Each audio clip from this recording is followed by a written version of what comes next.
হচ্ছে আমাদের শিলচরের এরিয়ায় জয়পুর শিব মন্দির, বিশাল বড় শিব মন্দির আছে, খুব সুন্দর ব্যবস্থা করা হয়েছে। স্কুল থেকে সব ভক্তরা যাবে, প্রসাদের ব্যবস্থা আছে, গান কীর্তন আনন্দ হবে। আর আপনাদের সবার আশীর্বাদ রইল।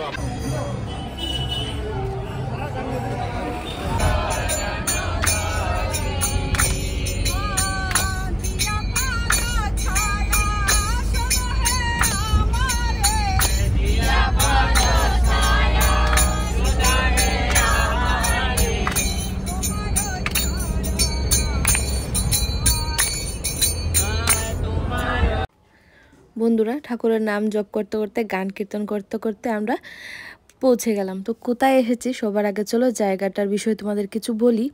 তো জায়গাটা হয়েছে আমাদের শিলচর জয়পুর। তোমরা সবাই জানো যে আমাদের এখানে কাছারি রাজা, তেনার নাম ছিলেন শ্রীকৃষ্ণচন্দ্র ধ্বজ নারায়ণ হাসনু। তিনি ছিলেন খাসপুরের ডিমাসা রাজ্যের সবচেয়ে শক্তিশালী রাজা। তখনকার সময় রাজার নির্দেশই উনার সেনাপতি জয়পুর রাজাবাজারে উপস্থিত প্রাচীন ঐতিহাসিক শিব মন্দির ও বিষ্ণু মন্দির প্রতিষ্ঠা করেন। শিলচর থেকে প্রায় 45 কিলোমিটার দূরবর্তী এই উক্ত স্থানটি আছে। নতুন বছরেরই 5ই জানুয়ারি শিলচর ইস্কন বৃন্দাবন মন্দিরের গৃহস্থ ভক্তবৃন্দদের ব্যবস্থাপনায় কৃষ্ণ বলরাম বনভোজন আয়োজিত করা হয়েছে। তো সেটার মধ্যে আমাদের পরিবার মানে আয়ুষকে নিয়ে, আয়ুষের পাপা, আমরা সবাই এই বনভোজনে আছি আমার গৌর গোবিন্দকে নিয়ে। তো চলো সবার আগে আমি আমার ঠাকুর দর্শন করাবো তোমাদেরকে, মন্দিরটাও ঘুরে দর্শন করাবো। তো এখানে আসা আমার প্রথম হয়েছে, প্রথমবারই এসেছি। আর এই বনভোজনে আসাটাও আমার প্রথম। আমি ছোট থেকে বড় হয়েছি, বনভোজনে যাইনি। তো গোবিন্দকে নিয়ে আমি প্রথম বনভোজন। তো বনভোজনের স্থানটা তোর কথা তো বলেইছি। তো চলো সবার আগে আমার শিব বাবাকে দর্শন করাই। তো মন্দিরটা দেখতে পাচ্ছ একদম শান্তশিষ্ট, একদম খুব মানে কি বলবো, কিছু বলার নেই।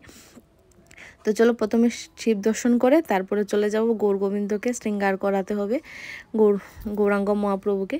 তো এখানে দেখতে পাচ্ছ মন্দিরের ভেতরেই আছে প্রথমেই শিবলিঙ্গ শিব বাবা। আর এখানে হচ্ছে গৌরাঙ্গ মহাপ্রভু আর নিত্যানন্দ মহাপ্রভুকে শৃঙ্গার করানো চলছে।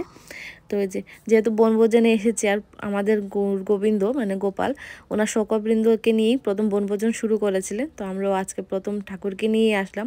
তো এখানকার ঠাকুরকে সাজানো হচ্ছে, গোপালকেও নিয়ে আসা হয়েছে দেখতে পাচ্ছ। তারপরে এখানে সাজানোর পরে ঠাকুরকে ভোগ লাগানোর পরেই সব মানে যা যা বনভোজনে খাওয়া দাওয়া করা হবে আগে ভগবানকে অফার করার পরে তারপরে প্রসাদ হওয়ার পরে আমরা সেইগুলো পাবো আর কি। তো এখানে দেখতে পাচ্ছ গৌর গোবিন্দকে শৃঙ্গার করানো চলছে, সাজানো চলছে। ঠাকুরের শৃঙ্গার কেমন হয়েছে কমেন্টে সবাই জানিও। আর কি কি মেনু আছে না আছে ভিডিও দেখতে থাকো, তারপরে সব কিছু বুঝতে পারবে।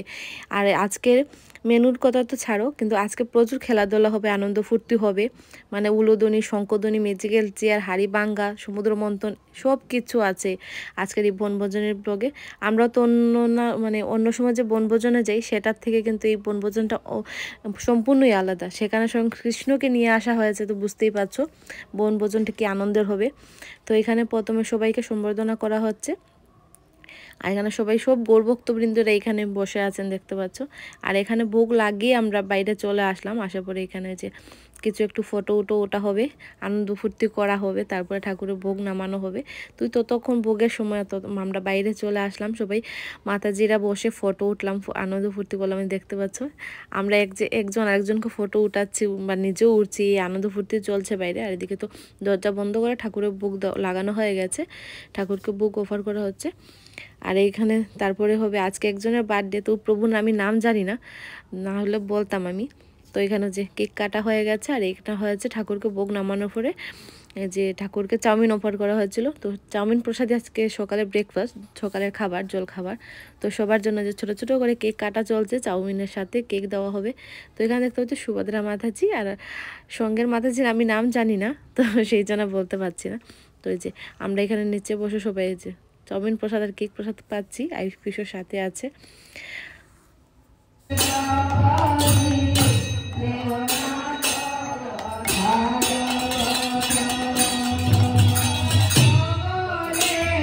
তো সকালে খাবার দাবার পর কীর্তন শেষ হওয়ার পরে যে শঙ্খধ্বনি উলুধ্বনি শুরু হয়ে গেছে বন্ধুরা। তো যতটুকু ঠাকুর করিয়েছেন আর কি করবার চেষ্টা করেছি, বাকি সব প্রভু জানেন।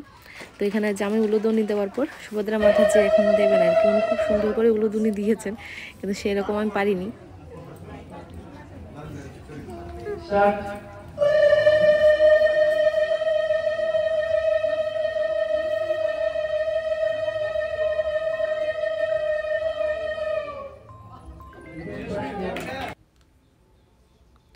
একের পর এক দেখতে পাচ্ছ এক একজন মাতাজি সবাই এসে শঙ্খধ্বনি উলুধ্বনিতে নাম দিয়েছেন। একে একে সবাই শঙ্খধ্বনি উলুধ্বনি দিচ্ছেন। এখন শঙ্খধ্বনি প্রতিযোগিতা হচ্ছে, তো সেইখানে দেখতে পাচ্ছ প্রথম নামটাই আমার ছিল, যে কাউকে দেখে একটু সাহস পাইনি, প্রথম নামগুলোই আমার ছিল। আর তারপরে চলে আসলো শঙ্খধ্বনির পর পকোড়া, যে সবাইকে আবার একটা একটা করে পকোড়া দেওয়া হচ্ছে। তারপর আবার পকোড়া খাওয়ার পর আবার নাম কীর্তন শুরু হয়ে গেল।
তারপরে বন্ধুরা তোমরা সবাই দেখলে ম্যাজিক্যাল চেয়ার খেলা হলো, হাড়ি ভাঙ্গা হলো।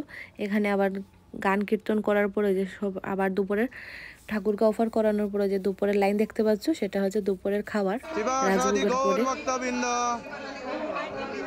হরে কৃষ্ণ কৃষ্ণ কৃষ্ণ হরে হরে, হরে রাম রাম রাম হরে হরে। जय जय महाप्रसाद के, जय कृष्ण बलराम महोत्सव के, जय शिव बाबा के, जय जगत गुरु श्रील प्रभुपाद के।